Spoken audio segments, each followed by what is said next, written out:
तीन प्रकार के ताप कहे सुने जाते हैं। मानस में लिखा है दैहिक दैविक भौतिक तापा, रामराज ने कहा हो व्यापा। दैहिक ताप, दैविक ताप, भौतिक ताप, ये तीनों ताप हैं क्या? देह में कोई रोग व्याधि लग जाए, कह देगा देह में ताप है, दैहिक ताप है। दैविक ताप क्या है? सरल अर्थ करते हैं, काफी गंभीरता बहुत है। दैहिक ताप माने देह में कोई रोग व्याधि लग जाए तो दैहिक ताप है। और कई बार सुनते हैं ग्रह खराब हो गया, क्या बात है महाराज, इनका शनि खराब, राहु खराब, केतु खराब। ऐसे में यदि कोई ग्रहों की प्रतिकूलता का दुख झेल रहा हो तो कहेंगे दैविक ताप लग गया है। और संसार में जीने के जितने साधन होने चाहिए उसका कहीं अभाव हो, हमारे पास साधन की कमी पड़ जाए, इसको भौतिक ताप कहते हैं। भौतिक माने संपदा, व्यवहार में बरतने योग जितने धन साधन की आवश्यकता है उसकी कमी हो गई तो भौतिक ताप है। ग्रहों की प्रतिकूलता आ गया तो दैविक ताप है। शरीर में कोई रोग लग गया, काया कष्ट आया तो दैहिक ताप है। तो दैहिक दैविक भौतिक ये तीन प्रकार के ताप कहे गए। सो भागवत जी की महिमा गान करते भगवान व्यास जी वर्णन करते तापत्रयोन्मूलनम, इन तीनों तापों का उन्मूलन हो जाता है। शास्त्र में एक शब्द छेदन आया है, ये दूसरा उन्मूलन शब्द है। छेदन कहते हैं काटने को, उन्मूलन कहते हैं उखाड़ने को।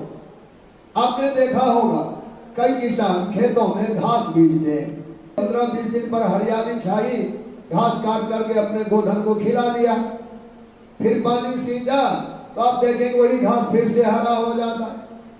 घास को अनेकों बार काटते हैं और फिर हरा हो जाता है। हरा क्यों हो जाता है? क्योंकि उसका जड़ सुरक्षित था, और जड़ में पानी लगते फिर हरा भरा हो जाता है। इसको कहते छेदन, काटना। फसल काटने के बाद ही फसल में हरियाली आती इसलिए है क्योंकि जमीन से उसका संबंध बना हुआ है। अगर कोई किसान हल घुमा देवे तो उस खेत में हल से तो क्या उम्मीद करेंगे कि कल से भी हरियाली दिखेगी? क्या धूप लग के सूख जाएगा? तो भागवत जी की कथा सुनने के बाद दैहिक दैविक भौतिक ताप मिटेंगे, कटेंगे नहीं, इनके जड़ खुद जाएगा, इन पर जुदाई हो जाएगी। दोबारा जीवन में न दैहिक न दैविक न भौतिक तीनों ताप आपको सता नहीं सकता।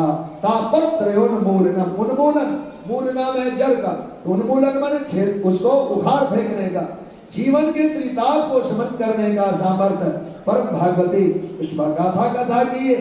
तो श्रीमद् भागवते महामुनि कृते महामुनि व्यास कृतिया रचना भागवती गाथा किंबा परैरीश्वर, इन्हें ग्रंथ कहने में संकोच हो रहा है।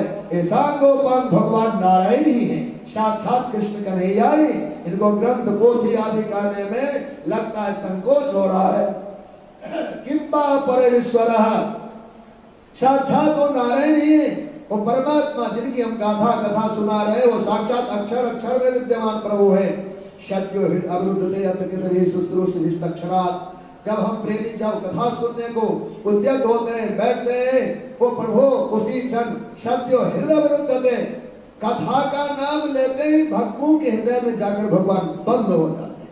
अवरुद्ध माने बंद होना, भक्तों के हृदय में भगवान आकर बैठ जाते हैं। अब बताओ भगवान के कथा का प्रेमी हम हैं कि भगवान है? हमको तो कहे तो कोई आवे, आप आए नहीं, भगवान हृदय में बैठ गए आकर के, उनको लगता कि आज हमें कथा सुनने का मौका इन भक्तों के हृदय से प्राप्त होगा। भगवान आपके हृदय में निवास कर चुके।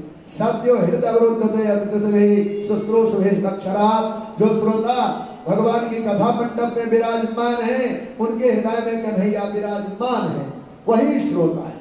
यही वजह है कि कथा में अपना भान नहीं होता।